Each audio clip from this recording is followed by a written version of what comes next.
सो hello बच्चों, welcome back to AG classes. दो question इस एक्सरसाइज की हम ऑलरेडी पिछली वीडियो में कर चुके हैं। ये है question number 3। This is Nikhil और आज हम स्टार्ट कर रहे हैं क्वेश्चन नंबर 3 को।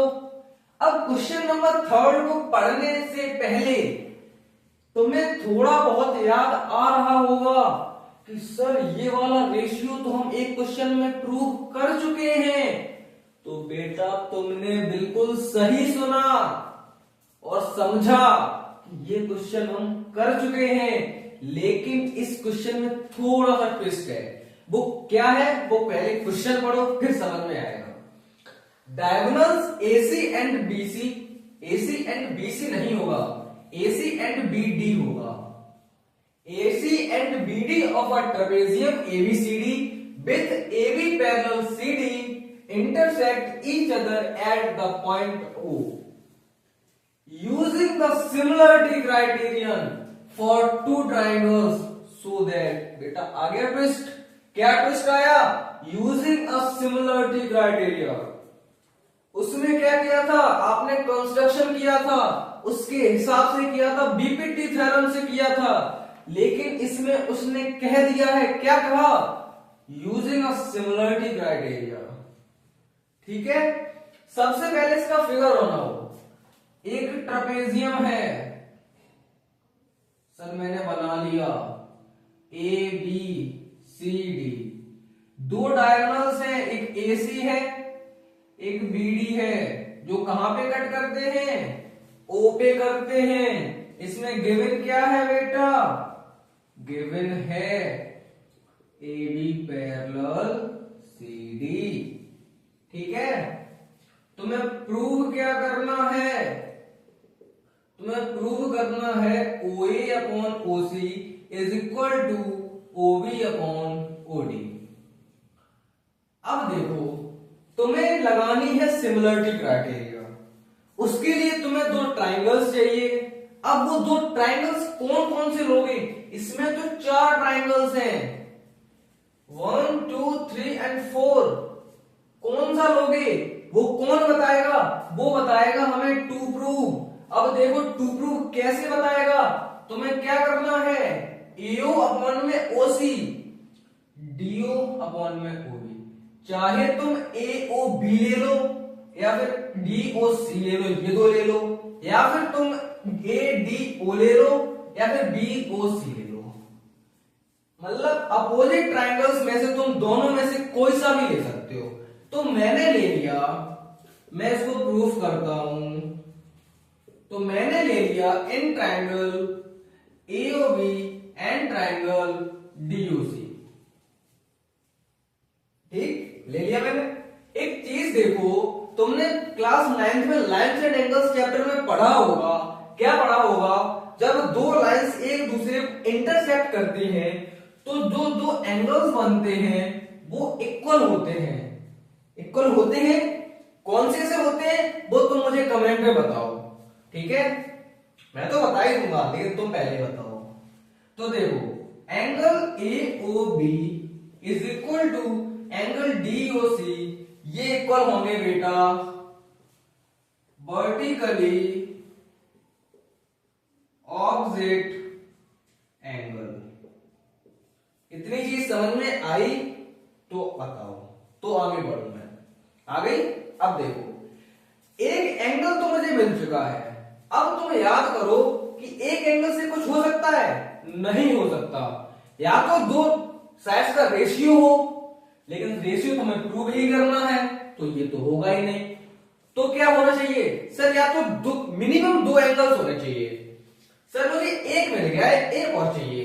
तो एक चीज देखो, AB पैरेलल है DC के, AB पैरेलल है DC के। तो तुमने क्लास 9th के लाइन्स एंड एंगल्स चैप्टर में एक एंगल और पढ़ा होगा, वो है अल्टरनेट इंटीरियर एंगल। वो क्या होता है? सर जहां पे Z बन जाए, जहां पे दो पैरेलल लाइंस के बीच में क्या बन जाए? Z बन जाए। तो सर हमारा Z एक ये बन रहा है, एक ये बन रहा है। तो कोई सा एक एंगल ले लो। सर मैंने ये वाला ले लिया इसके। तो एंगल मैंने लिया BAO equal to angle OCD। ये कौन सा है बेटा? ये अल्टरनेट इंटीरियर एंगल है। समझ में आया इतना? मुझे मिनिमम 2 एंगल्स चाहिए थे, मुझे मिनिमम 2 एंगल्स मिल चुके हैं, तो मैं लगा सकता हूं। अब ट्राइंगल्स को लिखोगे कैसे वो देखो। AOB सिमिलर होगा ट्राइंगल कौन से के? Angle A। इस ट्राइंगल का एंगल A किसके इक्वल है? एंगल C के है। O तो O के है, और अब B बचा है तो इसका कौन सा बचा? D बचा है। ये किससे हो गया भाई? एंगल एंगल, 2 एंगल से हो गया। अब देखो, अब इसका रेशियो निकालोगे वो कैसे निकलेगा? इसका ले लो AO, इसका लोगे OC, इसका लोगे OB, इसका लोगे OD। बेटा तुम्हें यही चाहिए था, यही चाहिए था। अगर समझ में आया हो तो कमेंट में थंब जरूर दे देना। आई होप आपको समझ में आया होगा। मिलता हूं आप लोगों से आगे। Question number 4। क्वेश्चन नंबर 4 हमसे कह रहा है QR अपॉन में QS is equal to QT upon में PR। बेटा QT, हाय हाय, आगे देखो। देखो तुम्हें गिवन क्या है? जो गिवन है वो निकाल लो पहले। गिवन है QR अपॉन में QS is equal to QT upon में PR and angle 1 is equal to angle 2। ये बस गिवन है। तुम्हें जो प्रूव करना है वो करना है ट्राइंगल PQS सिमिलर हो ट्राइंगल TQR के। आओ करते हैं प्रूफ। देखो जो गिवन है वही ले लो पहले। Angle 1 equal angle 2 in triangle PQR, in triangle PQR में जब एंगल 1 एंगल 2 के इक्वल है तो बेटा तुमने क्लास 9th में प्रॉपर्टी पढ़ी थी, angle opposite to equal sides are equal. जब एक ट्राइंगल में 2 एंगल्स इक्वल होते हैं तो उन 2 एंगल्स की अपोजिट साइड्स भी इक्वल होती हैं। ये तुम सबसे ज्यादा यूज करते हो जब तुम आइसोसेलेस ट्राइंगल प्रूव करते हो। तो इस एंगल की अपोजिट साइड PR और एंगल 2 की अपोजिट साइड QP, ये इक्वल होंगे बेटा, होंगे। कौन सी साइड प्रॉपर्टी से? Angle opposite to equal sides are equal. इतनी चीज समझ में आई। अब जो PR इक्वल QP दिखाया तुमने, ये तुम गिवन में जो इक्वेशन रेशियो तुम्हें गिवन है उसमें रख दो। उसमें जब रखोगे तो क्या मिलेगा?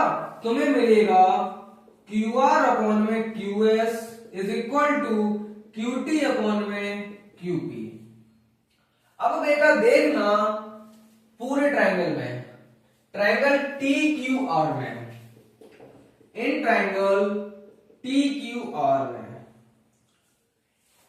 QR अपॉन में QS is equal to QT upon में QP। ये क्या ये वही रेशियो मिल रहा है जो तुम बीपीटी थ्योरम में प्रूव करते हो? फिर से देखो, QR अपॉन में QS is equal to QT upon में QP। क्या ये वही रेशियो है जो बीपीटी थ्योरम में मिलता है? जल्दी जल्दी बताओ, बताओ जल्दी। हाँ ये वही रेशियो है। तो अगर रेशियो इक्वल है तो y कन्वर्स ऑफ बीपीटी से क्या QS पैरेलल हो जाएगी TR के? हो जाएगी सर। तो y कन्वर्स ऑफ बीपीटी मैं कह सकता हूं कि जो PS है वो पैरेलल है किसके? TR के। बेटा हमारा आधा काम हो चुका है। इस क्वेश्चन को सॉल्व करने का जो आधी प्रोसेस है वो हो चुकी है। अब जो आधी है वो क्या है, वो मुझे अब डायरेक्ट जो ट्राइंगल्स मुझे प्रूव करने हैं वो ले लो। तो in triangle PQS and triangle TQR, बेटा एक चीज देखो दोनों ट्राइंगल्स में, PQS and triangle TQR, angle जो Q है वो दोनों में आ रहा है, PQS में भी Q आ रहा है और TQR में भी Q आ रहा है। तो इसका जो एंगल 1 होगा वो भी इसके 1 के इक्वल होगा। ये एंगल कैसा है, ये एंगल कॉमन एंगल है सर, कॉमन एंगल है।